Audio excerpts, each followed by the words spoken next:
So today, we're going to be talking about a shared life together. Sino may shared life? Ibig sabihin, yung meron kang asawa, meron kang anak, meron kang nanay, may kaibigan ka, may kapitbahay ka, may magulang ka, etc. You are sharing your lives to those people. Ngayon, ang tanong, nasishare niyo ba talaga to the fullest? Kasi, andito yung word na selfishness, nandito yung word na isolation, nandito yung word na para bang sa sarili mo ay wala kang pakin. Parang lalo na kung nabubuhay ka lang mag-isa. Sabi nga, di ba, nung isang awit, no one is an island. Walang pwede mabuhay sa kanya sarili. Bawat isa ay may pananagutan sa isa't isa. Magulang, pananagutan ng anak mo. Yung pagka naman tumanda na yung magulang, yung anak, pananagutan mo yung magulang mo. Pananagutan mo yung asawa mo, pananagutan mo yung kaibigan mo, pananagutan mo yung lahat ng tao sa harap ng Diyos, pananagutan natin yung mga taong dapat sinishare natin, na dapat nakarinig ng salita ng Diyos. Yung mga taong dapat nakikita yung pagliliwanag natin, pananagutan ko pala natin lahat yun. Kaya ang title natin is A Shared Life Together. May ilaw kasi isipan na po. So, mabasahin natin sa English. No? Dito sa Contemporary English Versions, Colossians 3:15. Ayan. Sabi dito, each one of you is a part of the body of Christ. And you were chosen to live together in peace. Sabi, kung natagalogin natin sa ating pagkakaunawa, bawat isa sa inyo ay bahagi ng katawan ni Kristo. At kayo ay pinili upang mabuhay magkakasama sa kapayapaan. Di ba? Ganda. Dito naman sa second verse natin sa Psalms 133 verse 1 sa today's English version. Sabi, how wonderful it is, how pleasant for God's people to live together in harmony. Napakaganda, kahanga-hanga, maganda sa paningin. Sa Diyos, ang mga tao, ang bayan niya, na nabubuhay ng merong kapayapaan. Sabi dito, life is meant to be shared. Sabihin nga natin sa ating tabi, life is meant to be shared. So, ano ibig sabihin nun? Ang buhay ay ibinabahagi yan. Sinishare yan. No? So, wala naman natin yung napakalawak, yung broad area kung saan hanggang saang perimeter na i-share mo yung buhay mo. Di ba, ang Panginoon nga, lahat eh. Di ba, mula sa kanyang sarili, lakas, lukbutan, panahon, oras, talagang binahagi niya. Halos walang matira sa kanya. Di ba? Napakahalaga kasi. Kaya sabi, God intends for us to experience life together. Gusto ng Panginoon, intensyon ng Panginoon, na mabuhay tayo, na yung ating buhay, kung kanino man tayo nakasukob, kung sino man yung mga kasama natin, kung sino man yung katabi natin ngayon, lalo na nilagay tayo sa isang iglesia, matutunan po natin na i-share yung ating buhay. No? Yung talagang maramdaman natin na itong katabi ko, wala akong pang-ibang pakiramdam, wala akong inis, wala akong banas, wala akong tinatawag na pagtataka, o wala akong tinatawag na takot, hiya, kundi as is kami, palagay kami, dahil kami ay parehong anak ng Diyos. Dapat ganito maramdaman, di ba? Kasi pag gano'n, pwedeng bago kayo umuwi, sis, bago umuwi, gusto ko i-share para maipanalangin mo. Di ba napakaganda nung gano'n? Kaya ngayon ang real essence ng fellowship. Kaya nga tayo, pinagsama-sama, hindi lang para lagi kayong habang buhay nakaupo at may nagsisenmon. Kain na kayo ng kain, pakinig ng pakinig, walang mga application, wala din po yun. So kinakailangan, nagkakaroon ng application, nagkakaroon ng tinatawag na interaction, nagkakaroon ng tinatawag na kapalagayan ng loob, pero lahat po yan, kung yan man ay mali-develop, dapat isentro lang natin sa ikalalago ng katawan ni Kristo sa loob. Iklog sa loob ang pananaguin. Okay, napakalaga sabi, what comes our mind pag naririnig natin yung salitang fellowship? Sabihin nga natin sa ating katabi, bibigyan ko kayo ng kalahating minuto para lang magpag-usap. Anong ibig sabihin ng fellowship? Tanongin mo na katabi mo at sabihin mo, ayon sa'yo kung ano yung nararamdaman mo. Sige, go! Ano ba yung fellowship pag naririnig mo? Sige, share mo yung naiintindihan mo sa salitang fellowship. Tatanungin ko kayo tapos nito. Ang tatanungin ko yung walang pakusap.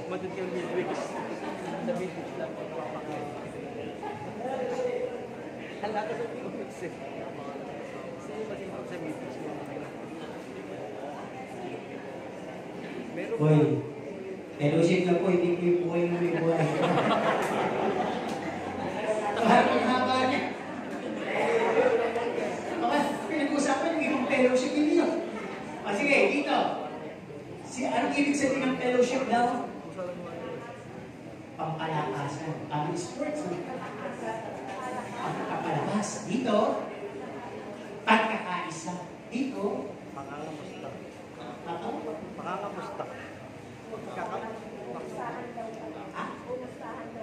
kamustahan. Dito, sharing from the title. Dito,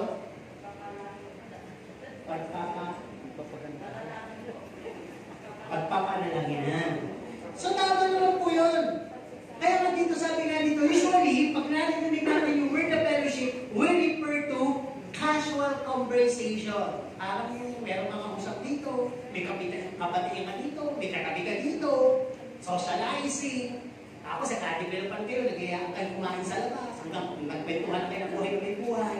Puro kasiyahan, outing, labas dito. Hindi po fellowship yun. Kapabawan po lahat yun.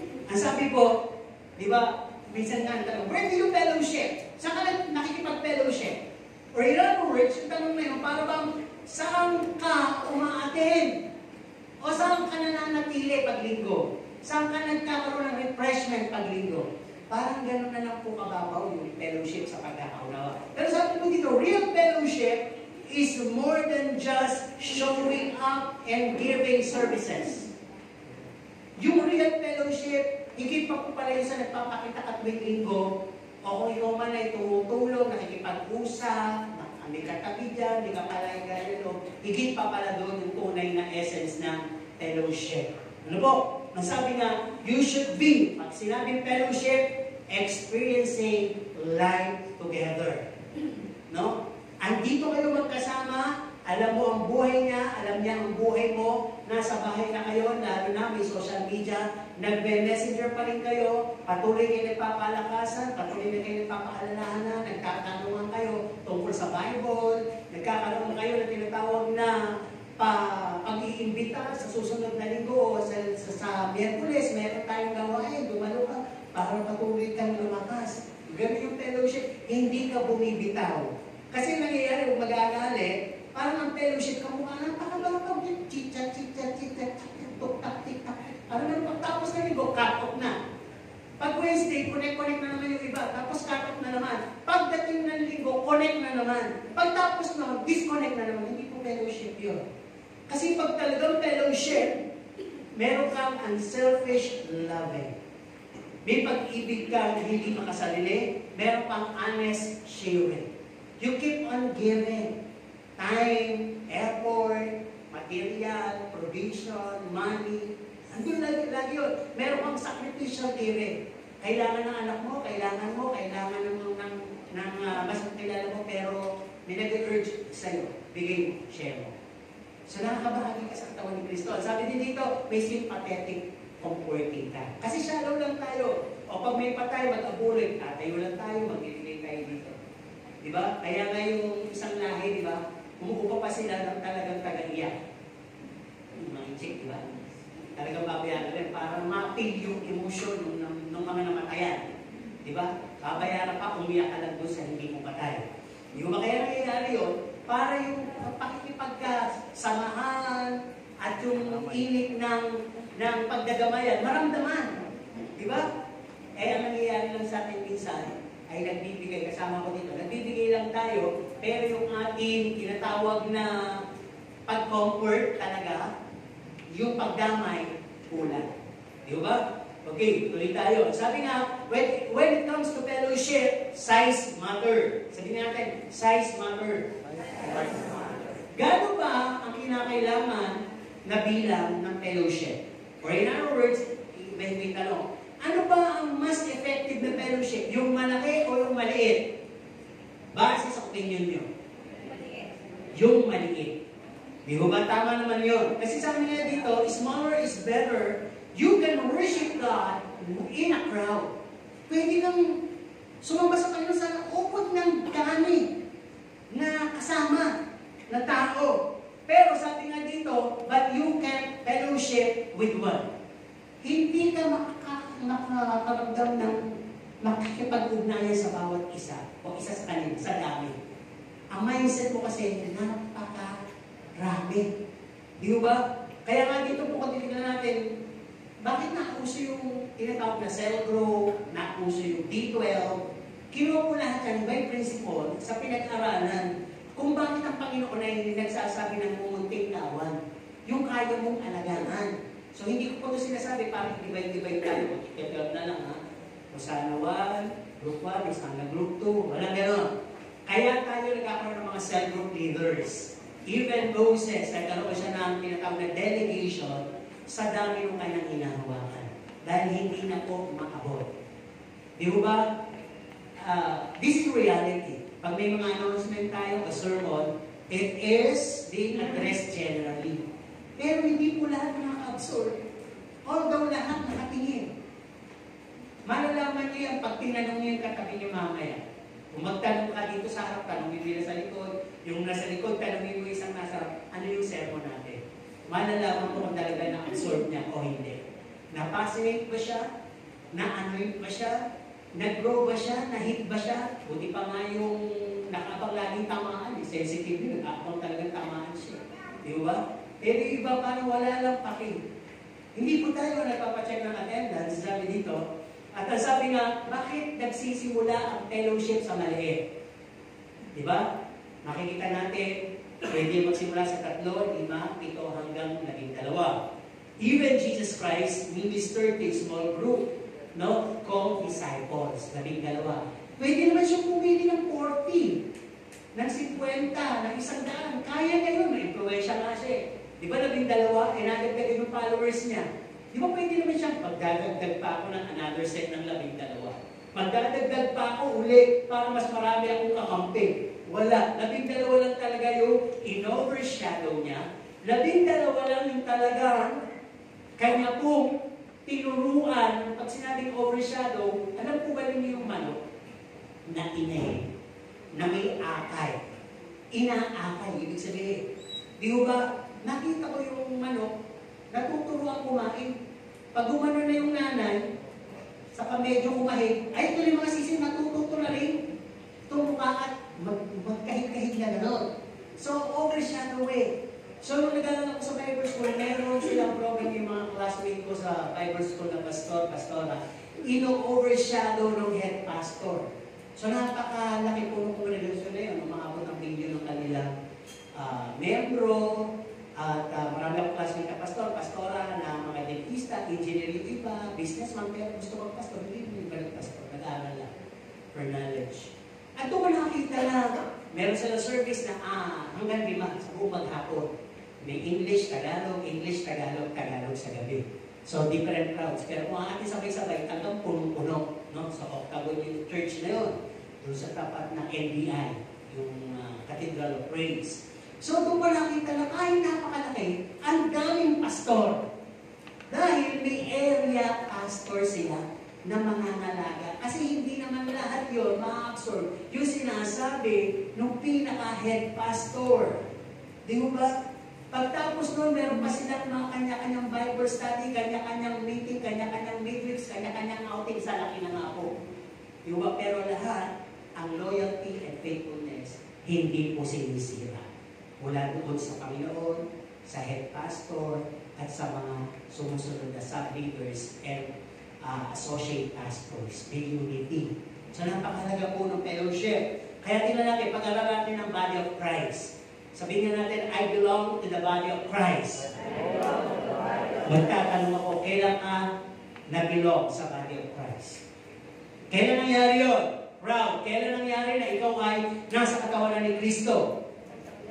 Tama. Nung tumanggap ka sa Panginoong Kristo, miyembro ka na ng katawan ni Kristo. At nilagay ka ng Panginoon diyan, hindi na pinag-uusapan, sabi ko nga, kung anong lahi ka, saan ka nakatira, gano'n kalayo, kalapit, nilagay ka sa isang iglesia para din ganapin ang isang role na i-develop ng Panginoon sa iyo. Di ba? Kaya kung titignan po natin dito, you are placed in the body of Christ to perform a role, to help in the growth of the body of Christ. Ngayon, pag natuklasan mo na, na-discovery mo yung role mo, dapat mag-commit ka at mag-participate. Magtatanong ako, be honest to goodness. Sino dito, ang define niya na ang kanyang ministry o role sa body of Christ? Taas ang kamay. Alam na, sabihin ko lahat may role. Kaya lang, yung iba hindi nila define ang kanilang role. Sa isang palabas, kung sakaling bibigyan ka ng role, anong gusto mong role? Bida o kontrabida? Yung totoo. Dito, bida. Dito, bida. Dito, bida. Dito, kontrabida. Ay, ba ito ha? Dito, bida. Hindi mo bida-bida kayo. Kayo na. Pag kanina si Jollibee.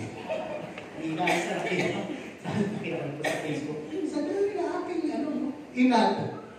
Nag-aad ng maganda na kaya nakatawa. Yung mga membro pa tayo makalokohan. Pero ito hindi man ako na-apektuhan. Natutuwa lang ako. Nakikitawa rin naman ako. Okay. Tama naman yun eh. Gusto natin bida tayo. Di ba? So may role tayo dito. Ano bang mas bida sa tingin nyo? Sa mga ministry sa loob ng katawan ni Kristo? Yung display o yung hindi? Ano bang mas maganda? Di ba talaga mas maganda mo yung display? Halimbawa, song leader ka, instrumentalist ka, dancer ka. Kumpara doon sa tagalinis ka ng CR. Tagaligpit ka ng silya pagtapos sa service. Tagaluto ka kaya. Tagahugas ka pagtapos sa mga party. Pero both are ministries and role inside the body of Christ. Kung uunawain mo to, hindi kasi simulan ng bulong na, bakit ako napunta rito? Ako nang lababo ko ay tagahugas. Bakit ako napunta dito? Tagalinis lang ba ako ng CR? Alam mo ninyo, pastor versus sa janitor, pareho lang po yan. Tinitingnan ng Panginoon, how faithfully are we doing our part? Di ba? Bilang pastor, pagbutihin mo. Yung pag-aayag na salita ng Diyos. Doon ka titingnan ng Diyos. Janitor ka, tagalinis ka na siya, pagbutihin mo. Kuskusin mo mabuti. At kung ka magagalit, kung may mga salaulang gumagamit, tuloy lang. Doon ka pagpapalain ng Diyos. Di ba? Yung hindi mo kinakailangang ma-recognize. Kasi ang magre-recognize sa'yo una sa lahat ay yung may katawan. Si Jesus. Bahagi lang tayo ng katawan. Eh, pag nag-umarte ka, lumalabas ka, na isa ka rin katawan na gustong ma-develop sa labas. Ano yun? Bukol. Di ba? O ano yun? Mga bagay na unwanted na hindi allocate o hindi napapagay sa katawan ni Kristo. Tingnan natin mabuti. Sabi nga sa body of Christ, as you commit and participate, yung role mo sa areas assigned, pwede ikaw ang mata. Pag sinabing mata, nakikita mo yung mga may pangangailangan. No? Pwede rin makikita ko, nakikita mo yung mga agiw, nakikita mo yung marurumi, nililinis mo. Pag ganun ka, may concern ka, mata ka. No? Pero iba mali ang gamit ng mata, nakikita yung kahinaan ng iba, nakikita yung buhay ng iba, mali. Basta dapat yung mata, lahat correlated doon lamang sa activities na may kabanalan at sa activities na makatutulong sa paglago ng katawan ni Kristo. Gamitin mo yung mata, gamitin mo sa tamang gamit yung mata mo. Amen po ba? See no evil. See goodness out of evil. Ano yung ibig sabihin? Nakita mo masama ang ginawa, pero tingnan mo yung mas mabuti. Kung talagang concern ka, lapitan mo, sabihan mo. Masama yung ginawa mo, nakita ko. Pero okay lang yun, magbago ka. Yung gano'n, kung nakita mo, masama yung ginawa, nakakita ka pa ng isa. sabihin natin, ano yung kapatid natin na nakita ko eh. Masama na po yun. Pero susunod na role is mouth. Di ba? Pag ikaw naman ay bibig, kinakailangan sabihin mo yung bagay na pwedeng ikalago sa iglesia. Yung katotohanan na magpapalaya. Hindi mo sasabihin yung ikahihina, ikasisira ng magkakaibigan. Tama? Dapat tamang role, ha? Sino magsasabi meron siyang mouth role sa loob ng church? Ay, ako alam ko na nagagamit lang sa ibang paraan. Nagagamit lang talaga. Magpagamit lang sa Panginoon. Diba po ba? Paggamit lang kayo sa Panginoon. Okay, sino naman yung may hand and arm? Yung nag-extend ng help, nag-aabot, ng tulong, nagbibigay ng tap sa balikat, nagmamassage kapag ka ang kanyang kaibigan o kapatiran ay nanghihina, yumayakap, dumadamay. Pag ganyan, ang role mo ay kamay, o arms, o hands ka. Po. Pag shoulder naman, ikaw ay bumabalikat. Pag may mga project, sumusuporta ka. Pag may mga dapat na buhatin, may mga dapat na pagtulong-tulungan, may dapat na maayos, mabuo, nandun ka, nakasuporta ka. Shoulder ka. Bumabalikat ka. Pag ikaw naman ay mahilig sa hayo, hindi libot hayo. Ikaw ay legs or feet. Mga role po yan. At may mga internal role. Pag ikaw ay may puso, ang puso ay nagagamit, nararamdaman mo lagi kung sino yung mga may pangangailangan, sino ba yung mga nangihina, nararamdaman mo sino ba yung mga nawawala, nararamdaman mo kung sino ba yung parang may mga ugaling difficult, pero kahit na nararamdaman mo gano'n, ikaw na itong marunong mag-adjust. Kaya ka binibigyan ng gano'ng mga role. Ano po? At ang sabi, pag ikaw naman ay brain, mahilig ka sa strategies, visions, may mga project, may suggestions ka, na hindi more on magpapawala sa spirituality, kundi mag-maintain sa spirituality growth. No? Pag ikaw naman ay feeling o sa emotion, andun yung tinatawag na nagpapakita ka ng love language. Sino marunong magpakita ng love language? Pwedeng service, di ba? Yung pwedeng mahilig kang magluto, mahilig kang mag-serve, mahilig kang yumakap, mahilig kang bumalik, gumagano, different services. Kaya sa dito, lahat binanggit ko, each functions, coordinates with one another. Papapansin nyo, lahat ba ng ginagawa ng katawan nyo ay unified? Di ba, yung mula sa nakita ng mata mo, sa nais ng bibig mo, sa kamay mo, sa paa mo, nagkakaisa ba? Nagugutong halimbawa yung tiyan. Sige na, tingnan natin kung alam niyo yung function. Sino ang unang magre-respond dyan? Nagugutom ang tiyan. Ano sabi ng tiyan sa isip? Nagugutom na ako. Sabi ng isip mo, pero yung tiyan ang nakakaramdam. Yun ang magbe-benefit eh. Pwede bang sabihin ng bibig, yan mo siya lang naman nagugutom. Doon ako dito eh. Busy ka ako dito eh. Pati ako, susubukan ako ano, mabusog lang siya. Di ba hindi mo nabubusog yung bibig? Yung tiyan ang nabubusog. Pero yun ang nagugutom. Sinabi sa isip. Yung isip, dinig ka saan? Sa paa. Papunta ngayon siya sa rep. No? Sabi ng mata, naantok ako, ayoko makakikit kaya. Pwede ba? Pagpunta mo sa rep, pwede bang, ano susunod na gagawin? Sino kikilos? Siyempre, kamay. Sabi mo kami, bubuksan ko na, handa ka na ba mata? Di ba? Lahat yung meron eh. Pagbukas ng kamay, tada!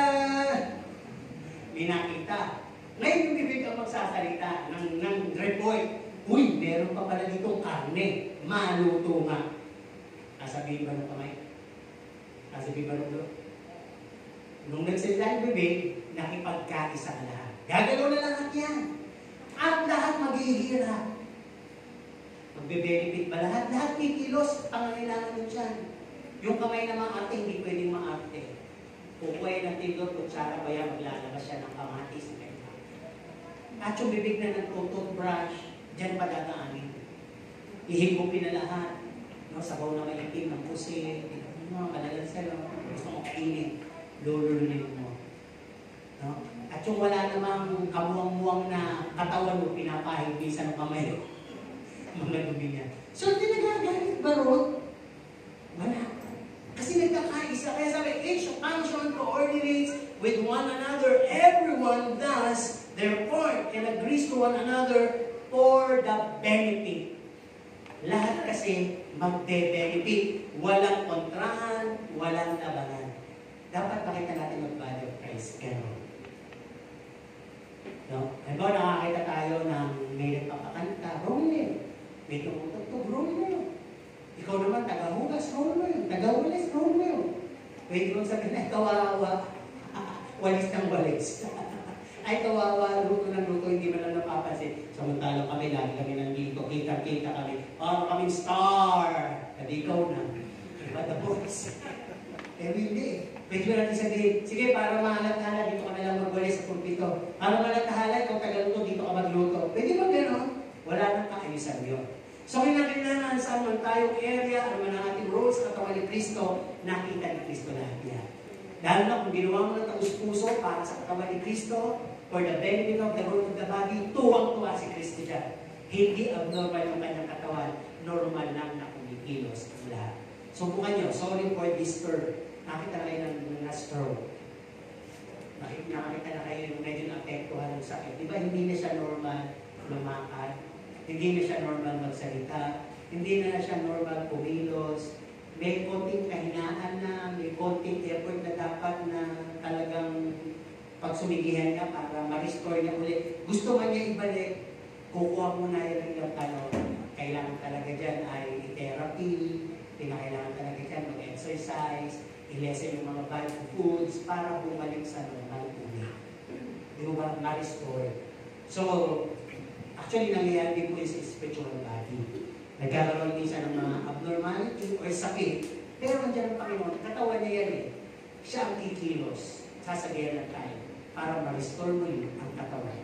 Ito ay healthy spiritual rock. Tuloy tayo. Body of Christ is like our own body, collection of many small cells. Sino dito kung may cell sa katawan? Siyempre lahat! Nagtataka, ano ba yung cell? Ano ba yung cell? Marami ba kayong cell? Hindi ba ninyo alam? Araw-araw may namamatay na cell at may na-reproduce na cell. Kaya kayo nililibag na mamatay yung skin cell niyo.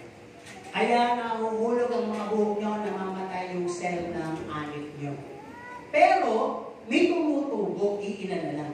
May mga buhay pa na cell. No? Sino dito yung sinuntok sa mata? Buong katawan, umitim. Ibig sabihin, buong cell lang yun. Isang cell yun. Pero kung sinabing maraming cell, yun lang bahagi ng mata at yung ilan aabutin ng sakit, yun ang mamamasa. Kasi marami lang cell eh.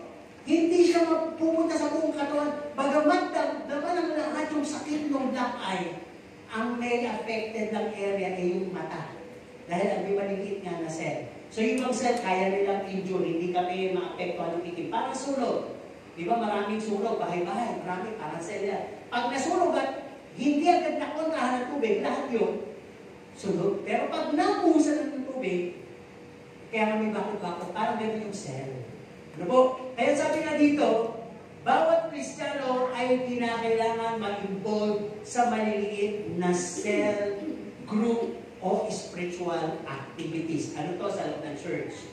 Hindi lang tayo nagkakaroon ng Sunday service. Kaya tayo may Bible study, may big service, couples fellowship, youth fellowship, singles fellowship, may outreach, ano-ano, yun yung mga small cells na dapat participate natin para manatili tayong healthy in spiritual. Amen? Naiintindihan pa po natin yung pinag-uusapan natin. Nasabi dito, so this is where real community takes place. Kanina pinag-usapan natin, hindi lang sa malaki, sa maliit. Sa mas maliit, doon talaga nagkakaroon ng reality na nagkakaroon ka ng pake sa kasama mo. Di ba, notice natin doon, di ba tayo sa cell group o sa ating mga groupings ngayon, parang more than 10 eh. Ang sabi minsan, pag more than 10, Yung more than 10 na yun, parang 3 lang yung nakikinig, 3 lang yung nagsasalita. The rest, tulala. Tama? Hindi sila interesado kasi may nagsasalita na eh. Diba? Hindi sila interesado dahil parang iniisip nila. Sila na, kayo na marunong. Sige, upo na lang kami. Pero hindi. Kailangan lang kung pala yun, nagpapasyon. Ilan yung ating mga daliri? Ilan? 10. Lahat po ba yan may halaga? Naharamdaman ko ito, may halaga pala lahat yan. Kasi minsan pinapakailan mo, nakakita ko ng tao na parang ayos. Pero, 4 lang to. Basta, may ganito pero 4 lang. May kulang. Hirap din siya. No? Meron namang sobra. Hindi masyadong hirap. Dahil nakalbitin lang naman yun. Diba? Hirap lang sa kanyang kalooban. Dahil napapansin. Parang may ganun, diba? Kaya kung titingnan po natin, tayo bilang mga katawan ni Kristo, ay meron tayong mga bagay na parang sa tingin natin mahirap. Sa tingin natin, hindi naman. Sa tingin natin, madali lang. Pero sabi nga, yung 10 yan, nadalili natin ang pakalaga. Naramdaman ko yan nung nagkaroon ako ng stocking finger. Yung pag tumiklo, ayaw bumalik. Pag bumalik, ang sakit. Di ba ba kaya minsan hihilutin mo pa? Pag gumanyan, ganyan ka. Eh, nararamdaman ko, yun mo, may nagsusuklay. Kung kailan ako nagsusuklay, sa kamabalong to. Naku, di nagsusuklay ako ng ganito. Ang hirap. Buti nga sa awan ng Diyos. Nawala ng pusa. Nagkaroon to. Hihilutin ako si Termis pagkali. Si minsan, biglang puputok na gano'n eh. Eh, dati ko nagkaroon din, hindi ko alam na masakit yun. Sabi niya, Jun, sakit na kami. Bukilan ako din. Aray! Buti ako mabato ka. Sabi ko, sorry, hindi ko alam. Kaya nung naramdaman ko, ito pala ako yung sinasabi ni Daddy na masakit. Yung mga bata, hindi pa nararamdaman yan. Pero pagdating nyo ng mga 50s, yun yung mararamdaman sinasabi ko. Sabi nga, alam niyo, maingat pa ako nun ha. Ewan ko na lang kayo, makikinig kayo kumain ngayon. Baka pag dumating na sa panahon nyo, sabay-sabay lahat. Ako yun.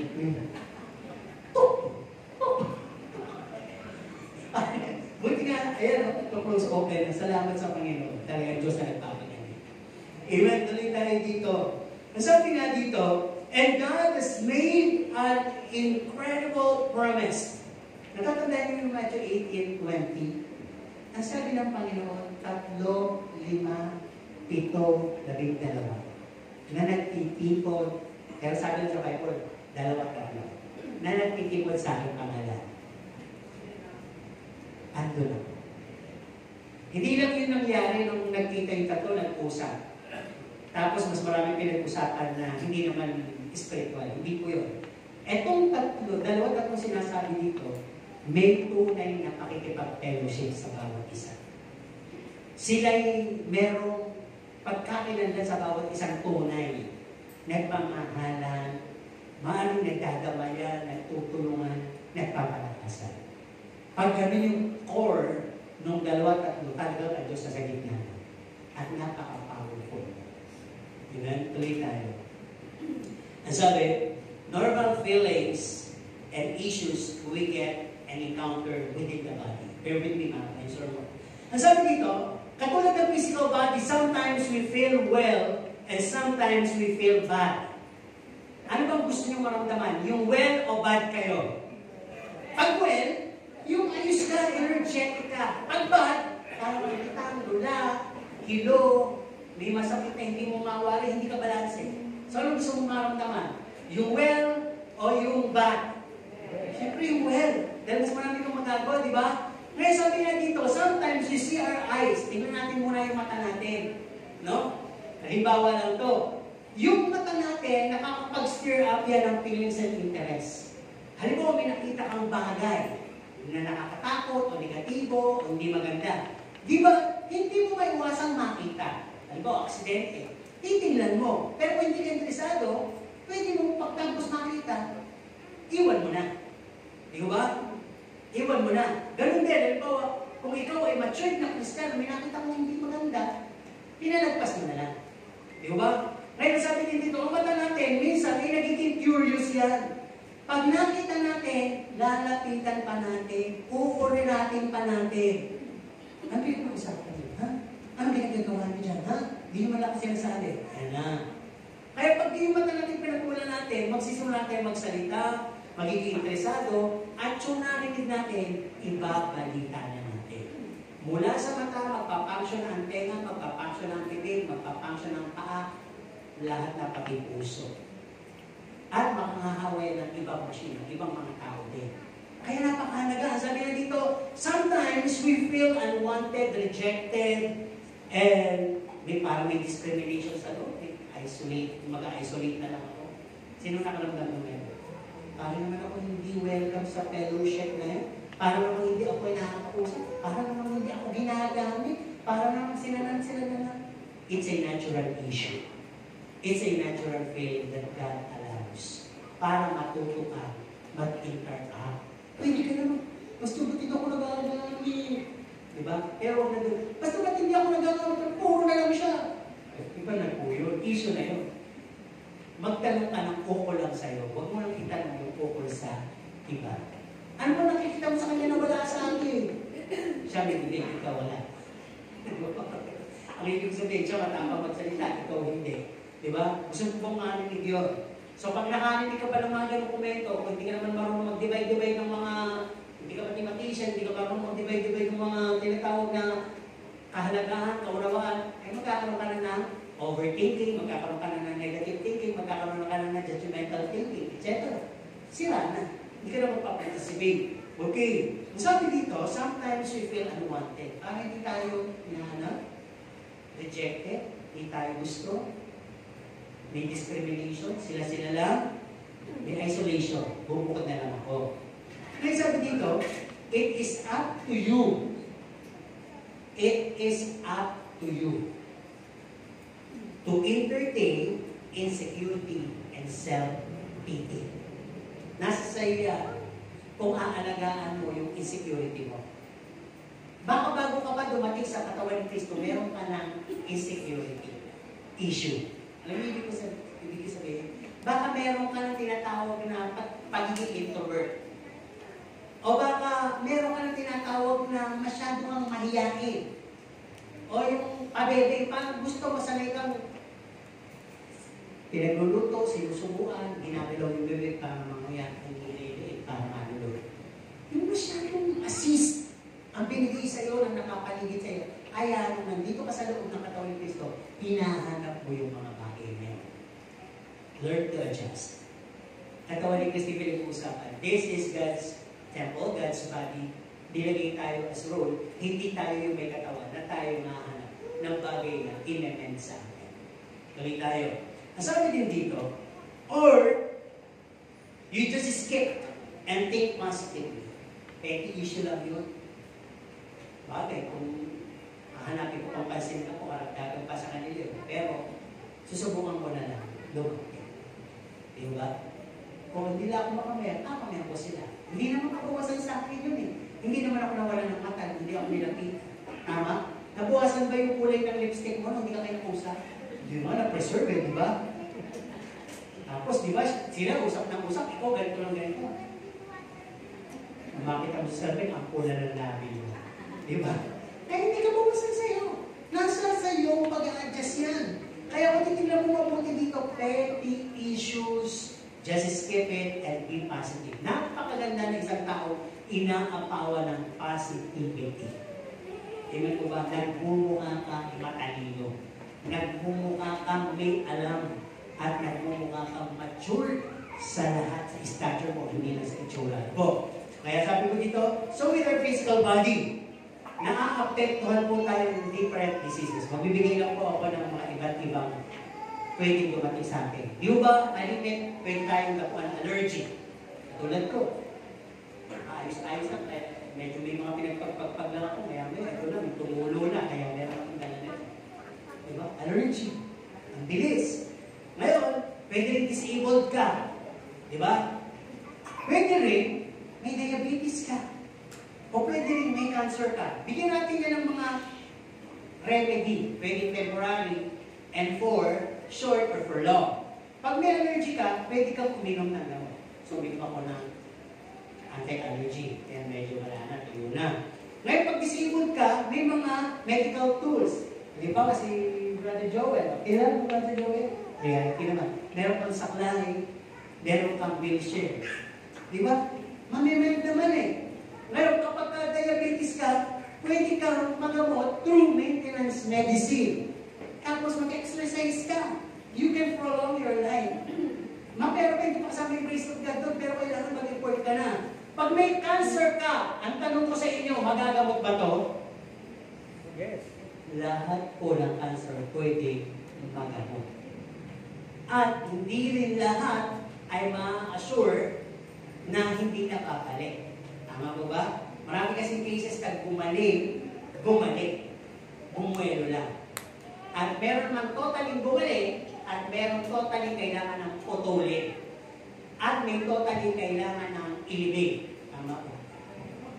Ibig sabihin ng cancer. No? So ito, sabi dito, so is na nangyayari, sad to say, sa katawan ni Kristo, many believers are experiencing petty, shallow hurtings. Mababago rin na nararamdaman ninyo yung sakit. May mga remedy nga sa mga binanggit ko kanina. Pero sabi, in spirituality, bakit pa ba binigay yung fruits ng long suffering? Diba solution ba yung di ako nakakausap eh? Para akong pinagtutulungan eh. Para akong pine-persecute. Parang lagi na lang akong tinatamaan. Lagi na lang akong hinitipid. Lagi na lang yun. Lagi na lang yun. Ang tanong, nasubukan mo na ba magtiis? Hindi mo pa nga nakikita yung outcome na gusto mangyari ng Panginoon. Bakit niya pinakayagan yun? Wala ka pa nga sa kalagayan ni Hope. Wala ka pa nga sa kalagayan ni Daniel na talagang nung nasa harap ng totoong pwede kumaki sa kanya at kumaga. Petty issues lang lahat. Kumbaga, bigyan natin ng literal na halimbawa, mga artist tayo nung masakit ang ipin, dama naman ang buong katawan niya, pabunot agad. Pero ang dentista marunong, masusolusyonan pa po. Takpan po natin yung mga butas. Kasi sayang po kung mapabunot niyo. Meron kayo na sobrang sakit ng ipin. Dahil may kabalabunot, pinabunot, para kumikay dentista, binunot na lahat. E di postiso na ngayon. Maganda nga, hirap naman siya kumain. Maganda naman siya gumiti. Di ba anong pipiliin mo? Maganda kang umiti na postiso, o yung sungki-sungki, o medyo may kulang, pero masarap ka kumain. Sabi na, mahirap, pastor eh. Lalo yung mga is ganda, di ba? Di ba, basta maganda nga akong umiti. At yung kakain ka naman, nasa postiso, di ba? Mahirap din yun. Kaya tingnan natin, ito yung ibig sabihin, minor lang. Sakit lang ng ipin, gusto pabunot, gusto pasara na yung bibig. Di ba? Ang sabi dito, minor lang, kinakati lang, gusto tapyasin. No? Napilay lang, papungol ko lang itong pako. Ganyan ang nangyayari minsan. Petty issue push us to act na hindi natin napag-isipan mo. Pinapayari ng Panginoon. May pag-usapan natin ng superficiality. Nag-e-exist po ito sa loob ng church. At bilang pastor, lang ito. May superficiality sa loob ng church. Hindi man lahat, ito ibig ko sabihin, may superficial. Yung surface ng level ng usapan, mababaw lang lahat. Eka nga, chika po, chika mo. Chik-chat lang tayo. Diba? Musta ka? Parang gano'n lang. Miskit ka.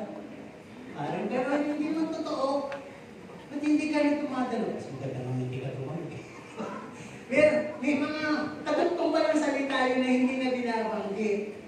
Wala kaya tayo sa party niya. Buti na lang, buti. Isa ka pa sa ubus ng pagkain.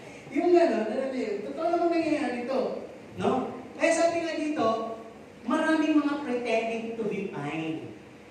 Halimbawa, nalungkot ka. Kumusta ka? May nagtanong, kumusta ka sis? Ayun. Hindi okay lang. Diba? Tapos sa isip mo, magkakabuha ka ba? Hindi ko ng pera, bakit? Pagdami mo ka. Sa isip mo yun, di ba? Ganun yung mga superficial eh. Ngayon, dishonest ka. Meron ka na palang dinadalang mabigat na problema. Bubuho na pala yung mundo mo. May sakit ka na pala, may tanong na pala buhay mo. Ayaw ko bang umigo? Ano yung ibig sabihin yung mga superficiality? No, may mga nangyayari na, maghiwalay na pala kayo mag-asawa, naglayas na pala yung anak mo, nagkasagutan na pala kayo magpapamilya. Hindi mo man lang ma-reveal yung nararamdaman mo, hindi ka makapag-confess. Ang sabi dito, at hindi mo ma-admit yung failure mo. Pastor, nagkamali ako. Sa pinagawa ko, sa pinapuntahan ko, imbita lang ka. Pastor, nakapahin na ako. Diba? Ang sabi niya, Pastor, di ba tumalong? Ano ba sinabi mo? Sabi niya, Pastor, huwag ka na rin makagandan mo. Di ba? Yung failure. Okay, na-admit mo ba na may doubt ka sa tao to? Niyayakap ka na, yumayakap ka ng malamig, pero natududa ka kasi ito, bakit yung niyayakap ako nito? Pag ganyan po nangyayari sa kalagitnaan, may takot ka, hindi mo ma-acknowledge yung mga weaknesses mo, hindi ka marunong humingi ng help o tulong kay pastor, kanino mang mga mature leader, ang nangyayari po sa ating lahat, superficiality. Yung third ng iba, plastikan, paibabaw lang, kaya naman. Hindi po maganda sa loob ng body of Christ yan. Ngayon, pag-usapan natin ang real fellowship. Sa real fellowship, kinakailangan may authenticity. Pamilyar kayo sa word na authenticity. Authenticity. Diba? Parang ipa-authenticate nyo yung inyong birth certificate. Ano ibig sabihin? Ipalinaw nyo. Ipa-register nyo ulit para malaman kung yung birth certificate mo ay recorded talaga sa City Hall. Talaga bang yan yung date na inanak ka? Talaga bang yun yung pangalan, ng spelling ng pangalan mo? Talaga bang legit yan ng mga magulang mo? Yun ang authentication. So pag sinabing real fellowship has authenticity, ang nangyayari sa mga tao sa loob, honest. Huwag mo muna akong kausapin kasi talagang masama ang aking loob sa iyo. Mamaya na lang tayo pag-usap para magkalinawan tayo. Parang gano'n. Honest ka naman, di ba? Kasi ngayon hindi pa. Kasi baka may masabi lang ako. Pero ngayon mo na makinig ako ng salita na Diyos. Kasi mamaya mag-usap tayo. Okay ba? Yun yung honest. No? Ano ba lang yun? Kaya nasabi, what is happening in your lives? Honest ka. Bakit ang lungkot mo? Kasi mapuputulan na kami ng kuryente. Di ba? Kasi si Mister, si brother, medyo hindi magandang ginawa. Yung hindi mo na nabibigay at yung paparamdam mo lang yung kung bakit ganun ang nangyayari. Noong nire-reveal mo yung feelings mo, bakit malungkot ka? Bumagsak yung anak ko sa board exam. Diba? O, kino-confess mo yung failures. Mali kasi ako sa pagtitiwala eh. Sumugal kami, nag-invest kami, tapos walang nangyari. Yan. Pag nasasabi mo yan, tapos nakakita ka ng kapatid na parang, nakita mo ba? Ay, hindi, okay lang. Hindi lang naman ang mabagay. Subukan ko naman ito. Nag-disclose mo yung daw. Tama? Kasi sabi din dito, na-admit mo rin yung fears mo. No? Kasi takot talaga na ako magtiwala, nasasabi mo yan. At ang sabi na, acknowledge mo yung weaknesses.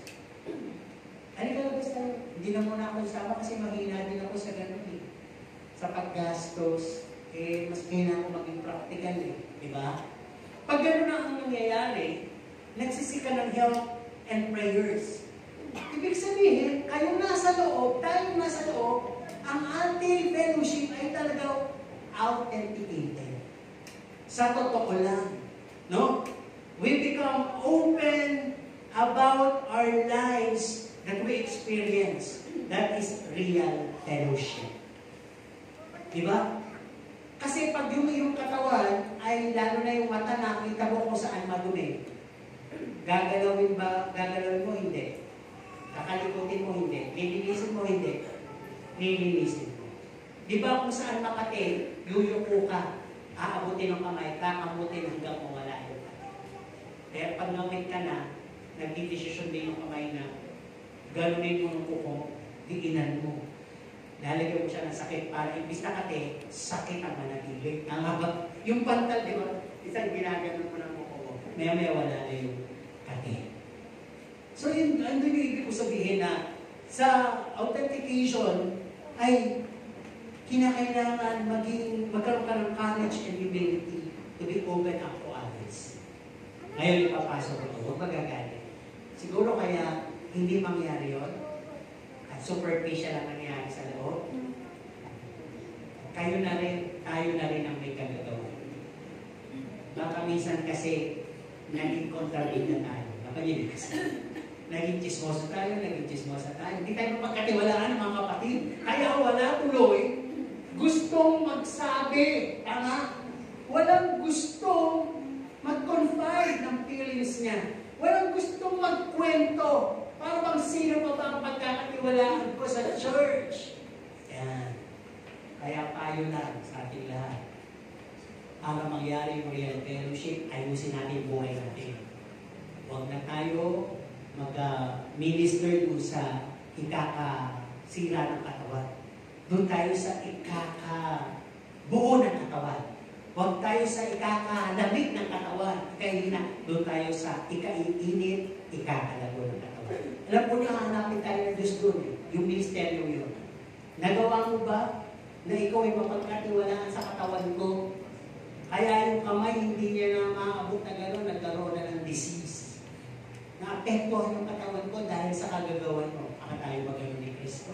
Di ba? Kaya napakahalaga. Ngayon, nasabi din dito, di ba, authentication, pinag-uusapan natin, yung pagiging totoo. Mag-take ba tayo ng risk? Courage and humility. Nasasabihin natin talaga yung lahat ng yun sa kapwa natin. Sabi ko dito, kailangan talaga. Kasi fellowship nga tayo eh. Pero sabi dito, matuto kong harapin ang fear, exposure, rejection, and being hurt often. Natural. Pagka, ito po kasi, hindi natin maiwasan yung mga sinabi ko niya. Pag nasabi mo yun, para bang yung takot mo, andyan, exposure, in-expose mo yung lahat ng tungkol sa'yo, dahil pwede rejection. Pwede ganyan kanila, at pwede masaktan ka na ulit-ulit dahil sa ginawa mo. Pero yun ang experiencing life together. Doon ka makakakita ng, itong kapatid ko pala na to, good handler ng problem. Ito pa ng kapatid ko na to, hindi masyadong magaling humawak ng sikreto o ng problema. Pero hindi ako galit. Ano yung solusyon? Next time, alam mo na kung sino ang dapat mo lapitan. Pero hindi ka magkakaroon ng kaaway. Kasi dapat ma-preserve yung tinatawag na fellowship, life together. Ito yan. Sabi dito, why take a risk then? Bakit ka magre-risk? Alam mo pa lang may mga chismosa sa loob. Sabi, because it is the only way to grow is spirituality. Pag nagsishare ka na, sabi, lakasan ng loob to, mga chismis ka, may panalangin ka, at isinubukan mo maging totoo. At dahil doon ka pwedeng lumago at maging emotionally healthy. Di ba pag wala kang kausap sa loob ng church, yun lang wala kang kausap sa bahay, di ba ang daming may mental issue ngayon? Dahil wala nang nag-uusap. Sabi ko sa mga anak ko, dati, nag-uusap sa food. Di ba yung sa kainan, sa fast food, nag-uusap kahit hindi man katabi. Nakalagay pa sa bawat mesa, share a seat, win a friend. Sa mga jeep, nagkakausap. Sa baliwan, mas masakay ako nun. Kahit kasi nasishare ako pa eh. Ngayon, hindi mo na masyara dahil may bakod na. Lahat kasi nakatutok sa gadget. At may headphone. Kaya paano makakalibit eh? Di ba minsan, pati ikaw na i-istorbo ng konduktor dahil itong katabi mo, magbabayad na, anong ginagawa? Hindi ako tulog. Tulog. O kaya naman tama naman yun, naka-cellphone, naka-headphone ka. Kaya dahil i-istorbo ka na rin, kakalabitin mo na. Kaya daw. Di ba? Kaya yan, sa loob ng church, pag hindi talaga ikaw nagsasalita, walang usapan, walang nag-confide, ang magyayari po sa atin pare-pareho, hindi tayo lalago spiritually. Walang mag-exercise sa kumulong, walang mag-exercise sa pagpalakas at manalangin, which hinahanap ng Panginoon at putos ng Panginoon sa kanyang banal na salita. Magpalakasan kayo, maghamulit kayo, magpanalangin kayo. No? Kaya superficial ang mangyayari instead na atmosphere, honesty, humility. Dapat sana may ganon ang nangyayari pretending role. Lahat ay pretend lang na ayos, lahat ay pretend lang na mature, lahat ay pretend lang na okay, pero meron na palang mga sigaw sa loob, may galit na pala, may kampo na pala sa loob. Wala nang lumalapit na pwede ba tayo mag-usap? Kasi parang hindi ako okay eh. Parang may awkwardness ako sa iyo eh. Parang meron akong feeling na hindi okay, hindi ako makaka-worship hanggang hindi ako okay. Pwede ba tayong mag-usap? May gumagawa ko ba dito? Ayaw ko usapin. Nakita ko, usapan pa namin mga kayo. Ganun na nangyayari. Mali po. Mali, di ba? Doon tayo sa matalinong hakbang. Sa kaya sinishare ko ito ngayon, napakalaga. Nakita ko, Lord, tinuturuan mo kayo. Ay, salamat din, kasi ma-active din ako nun. Ayoko basta mag-add ng friend sa Facebook dahil mapapapala ako dito. Pero kayo, kailangan pala talaga. Ako, magiging mo lahat. Di ba, may sabihin, wala. Pangit na sasabihin, maganda sasabihin. Ako, magiging mo na lang lahat. Okay, tuloy tayo. Masabi dito, we can only grow by taking risk, and most difficult risk ay yung pagiging honest sa ating sarili at sa iba. Tama mo ba? Have you tried being honest to yourself at sa iba? Halimbawa, ito, hindi magandang halimbawa. Merong irita ka na dahil ayaw mo naman, feed ka talaga ng feed. Diba? Anong pwede mo sabihin ko? Uy, alam mo ba? Uy, nalaman ko. Yung feed ka lagi, anong pwede mo sabihin ko? O wala, diba? Kasi ang gusto nyo, sige pa. More. Diba? Pwede gano'n eh. Pag hindi ka marunong magsalita, hindi ka honest sa sarili mo. Halimbawa lang kasi ito, sabagay, pagiging honest din yung gusto mo ngayon, diba? Kaya, pagka gusto mo, ito lang magiging reaction mo. Oh! Huh?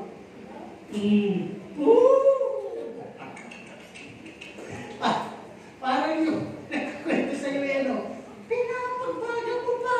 Para pag pinapagbaga mo, sige pa, sige. Alam mo, hindi naman masama yan. Kasi ugali yan eh. Pero natutuloy yan. Di ba? Mawawala yan. Kung dati, alam mo ba, sisters, ganito, si ganyan, ganyan. Unti-unti babaguhin ka ng Panginoon. Susunod, alam mo ba, sister, gando na lang. Kasi lagi mo, stop. Alam mo ba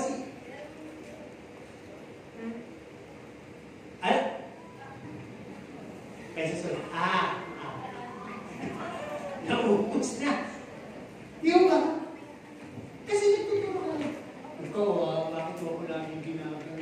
Kasi mahal kita. Marami lang tayo pwedeng pag-usapan. Pag-usap na nga lang tayo, saan tayo kakain. Dinadaan ko sa pagkain, gusto ko lang magkwento.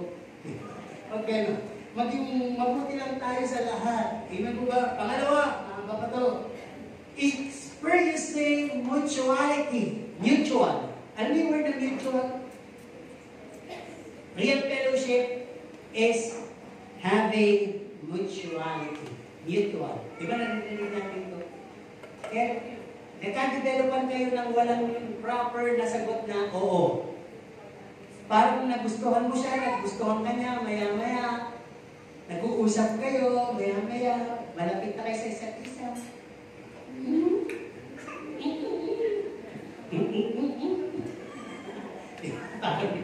Maya-maya, binibili ako na siya ng pagkain, kumakagat ka na sa sandwich niya, iniinuman mo na yung inumin niya.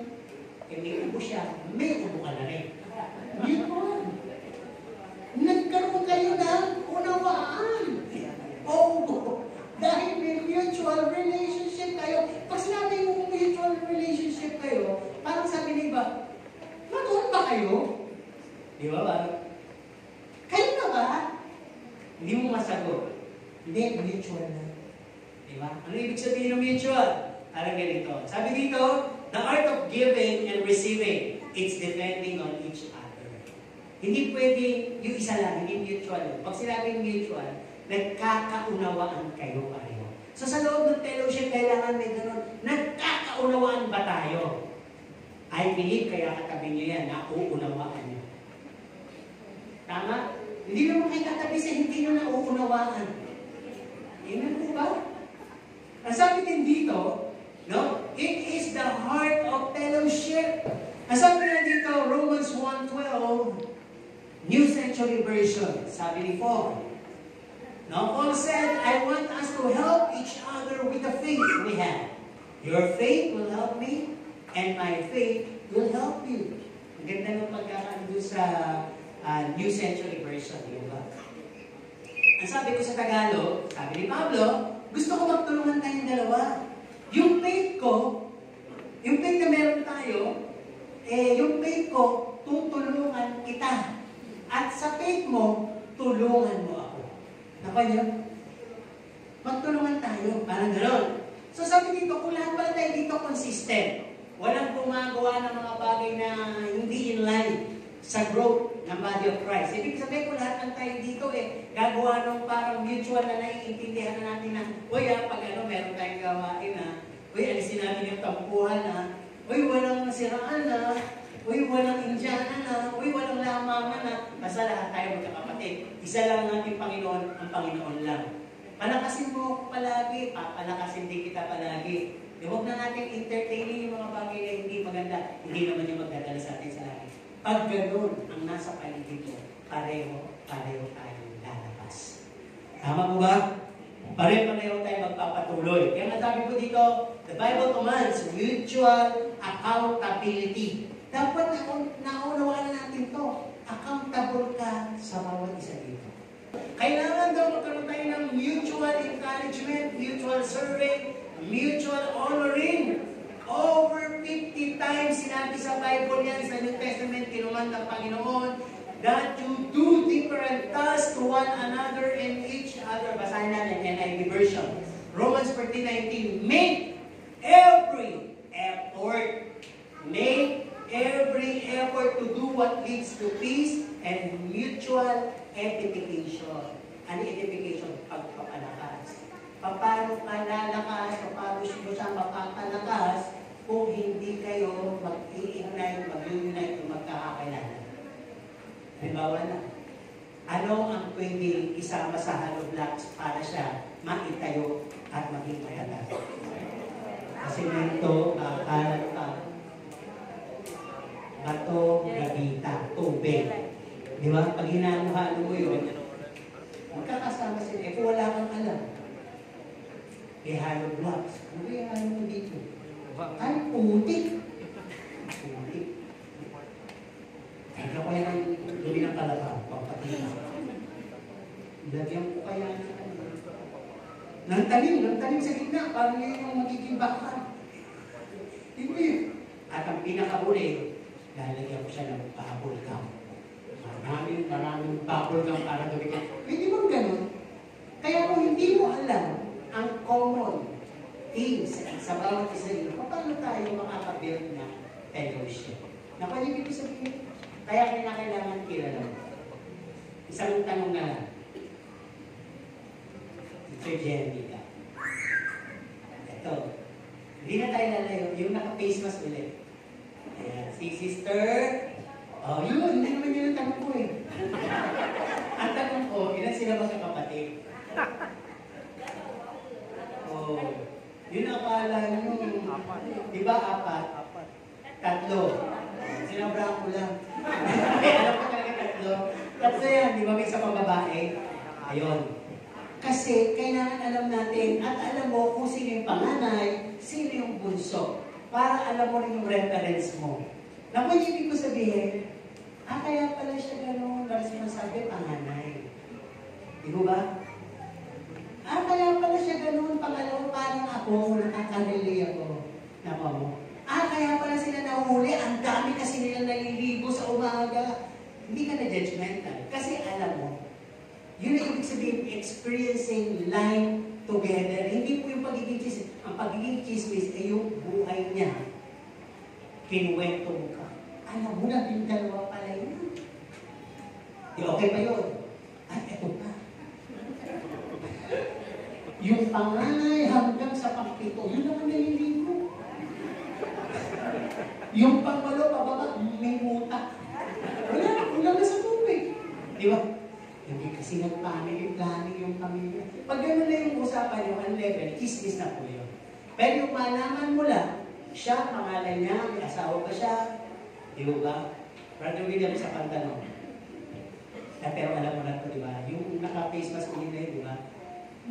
Ano niya ba yung katabi niya?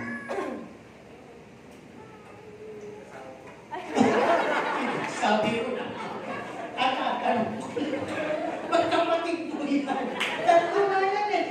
Ngayon mag-asawa naman. O tingnan niyo yung mga maling hinala. Kaya pag hindi tayo nagtanong at nakita natin halimbawa sa plaza, nakita ko yung mag-asawa. Di ba naman yung patay ng reference? Magkapatid po yan. Kaya dapat alam natin, ha? Alam natin. Okay? Brother Mike, kung nasa likod mo mag-ano yan? Mag-asawa po. Oo, yung mag-asawa. Walang tingin na. Nag-attended si brother. Okay, tuloy tayo. Nakakatuwa, pero totoo. Mutuality kasi pinag-uusapan natin. Ang sabi dito, hindi ka responsable sa bawat isa sa katawan ni Kristo, pero responsable ka sa kanila.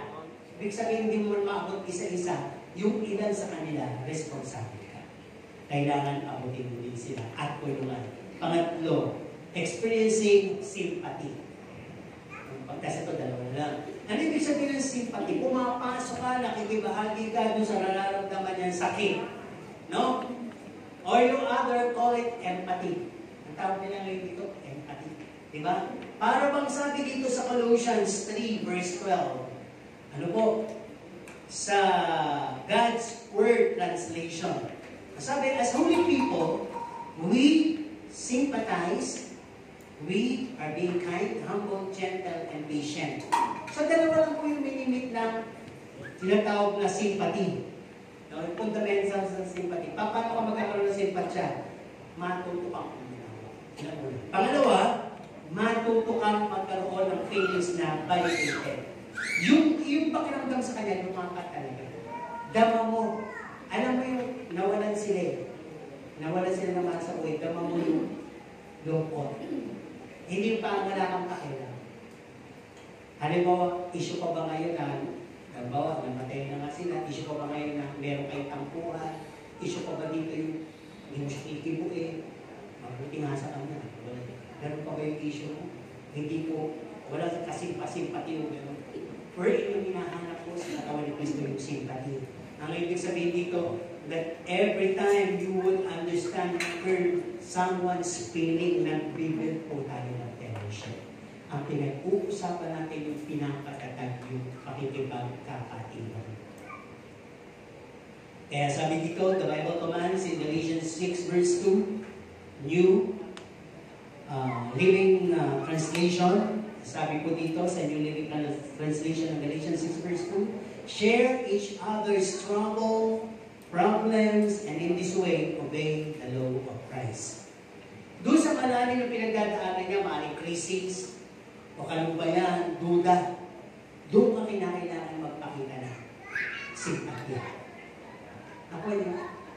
Halimbawa, ito'y nakakaramdam nito, tapos doon ka pa iniiwasan, doon ka pa nilalabihan, doon ka pa nakakarinig na hindi maganda salita. Di ba mas lalo ka makakaramdam naman? Hinagpis, kawalan, kalungkutan. Wherein, di mo ba pag tayo may masakit sa atin yung pasalang sa katawan natin, di ba? Anong ginagawa natin? Kung maaari, huwag na natin mabubo pa.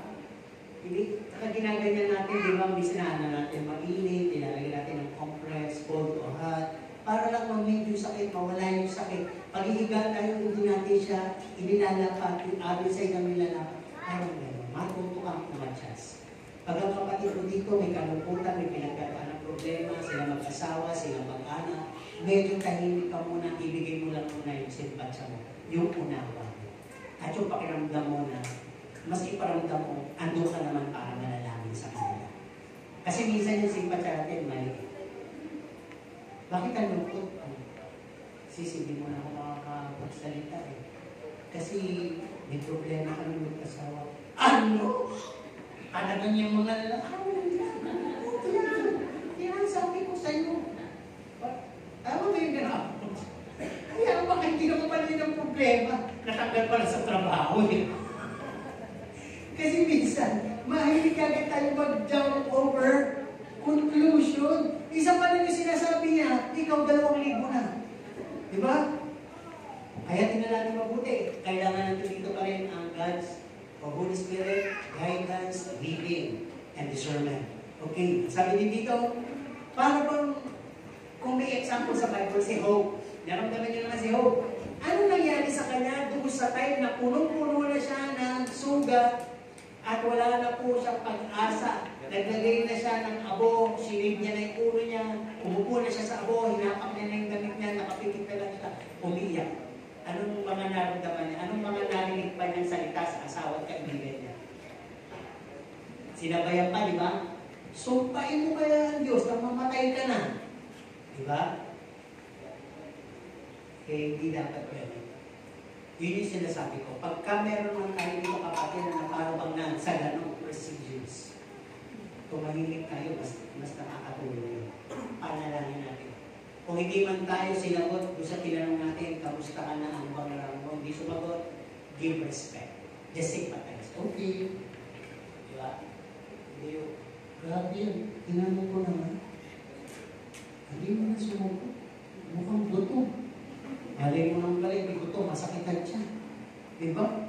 Bibigyan ko pa naman sana ng pagkain. Kaya sa pag-uugali niya, magtusa siya. Kaya ko sinasabi, nakarinig na ako nito, naka-experience na ako nito, kaya ingatan po natin, pakikipagkakatiran. Amen mo ba? Para lahat, guilty.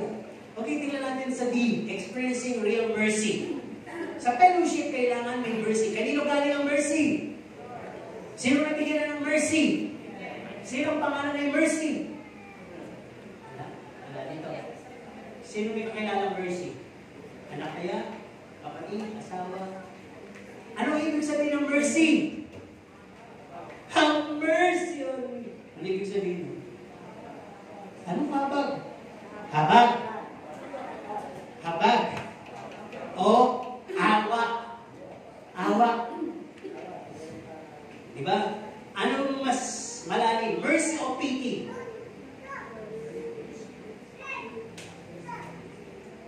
Mercy ang mas malalim. Yung pity mabago natin.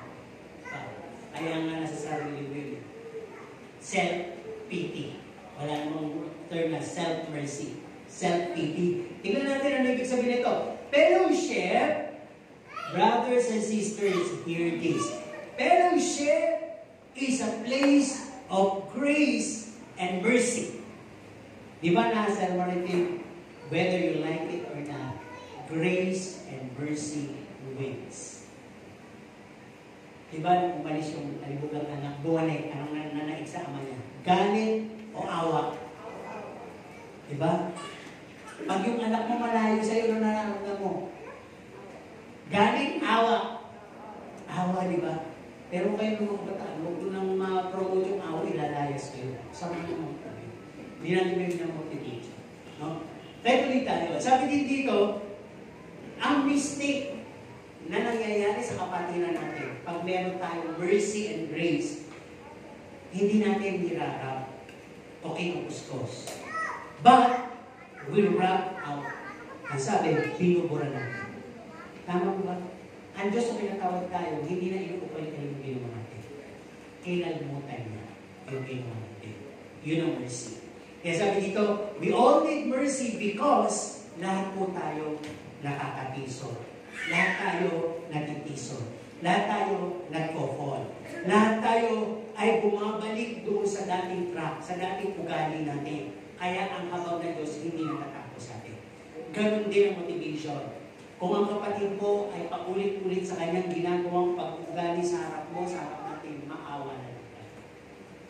Huwag kayong magiganti. Sabi ko dito, no? Para ma-maintain. Sabi dito, we need to offer mercy to each other. Ang sabi sa contemporary English version, God says, when people sin, you should forgive and comfort them so they won't give up in despair. Binuhin nyo, nagkasala, nagagawin mo pa, i-comfort mo pa. No? Patatawarin mo. Para bang, do every effort to do good in return, to do good in return. Sinasaktan ka na, sinasalbay ka pa. Di ba ito yung mga translation ng love your enemy. Your enemy is in the fellowship.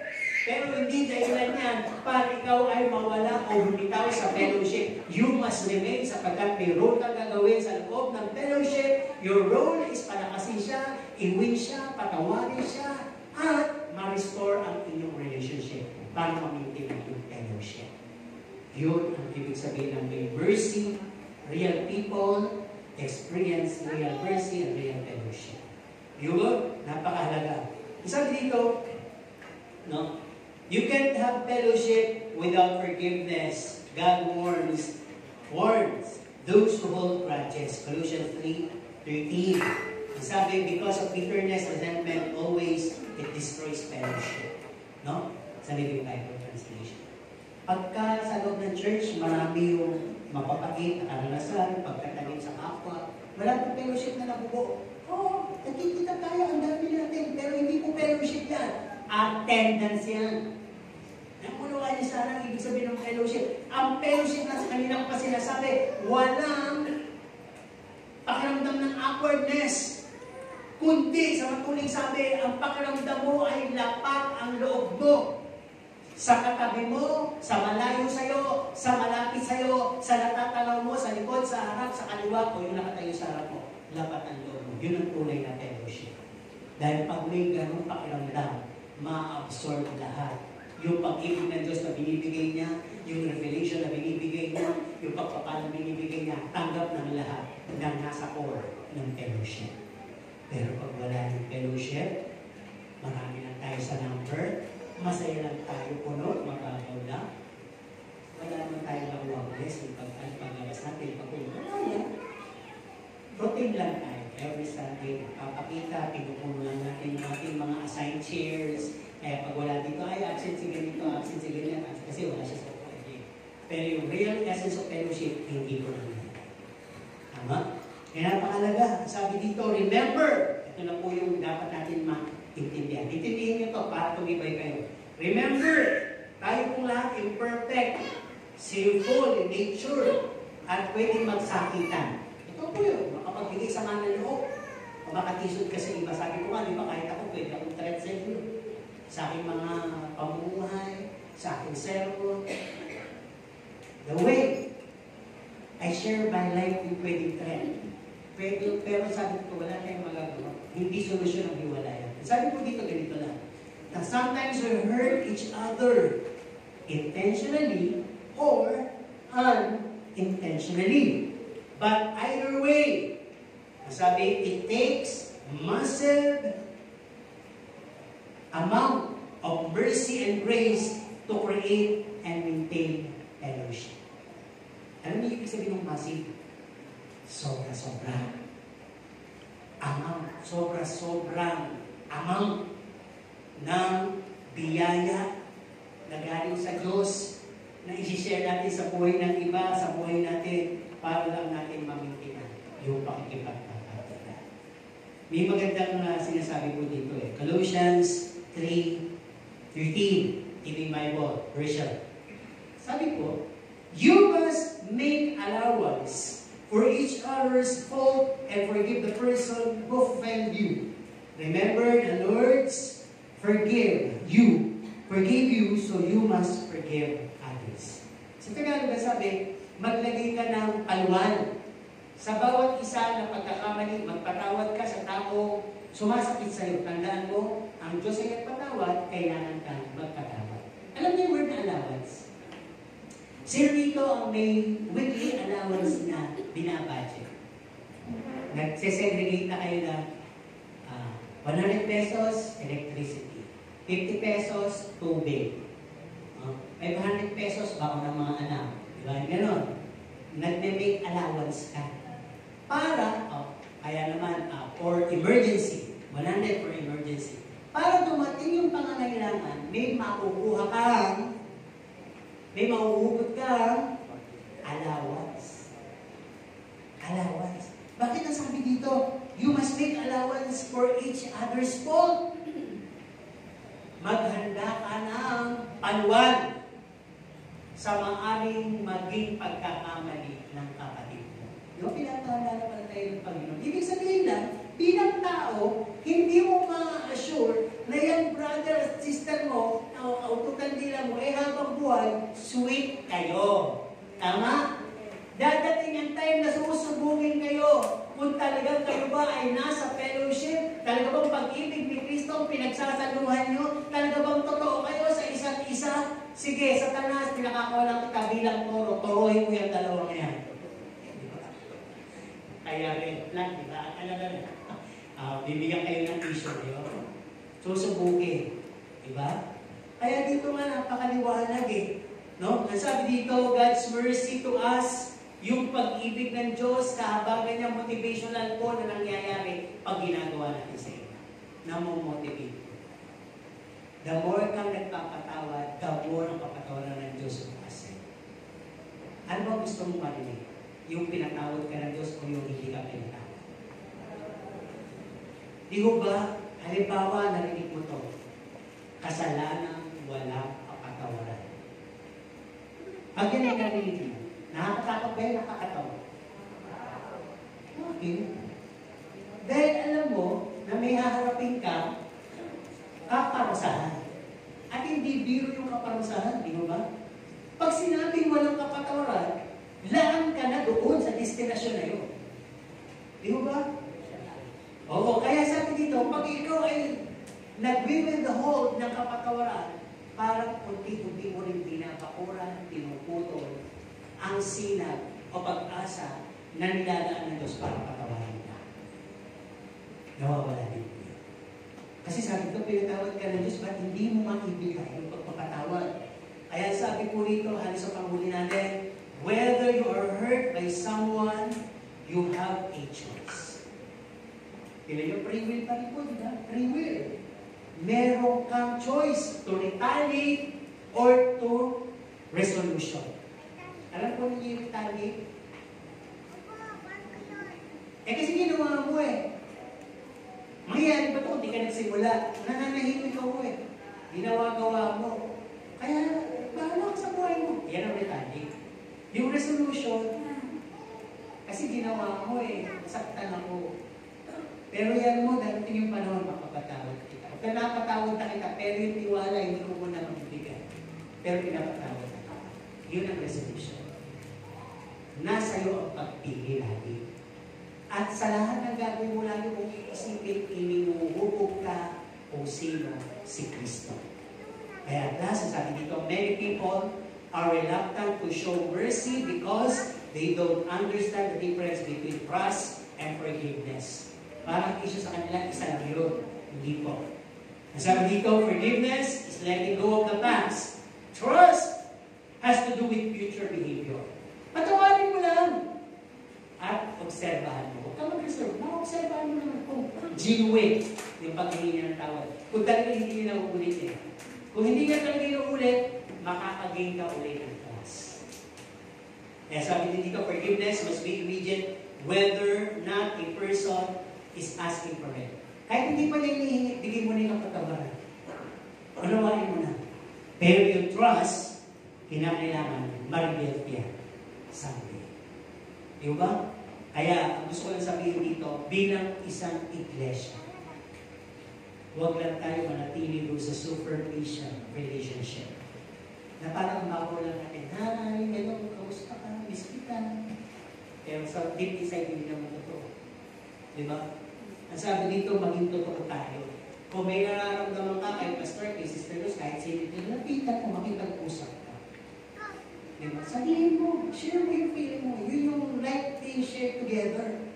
Hindi yung wala ka pa sinabi. Nakulot mong sinabi doon sa labas.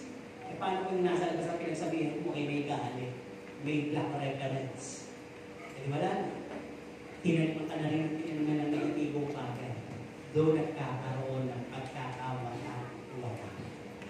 Diba? Bakit? May process naman eh. Right process. Bakit hindi natin gawin yung right process? But, hindi tayo naglalain on doon. Lumilis pa tayo ng landas.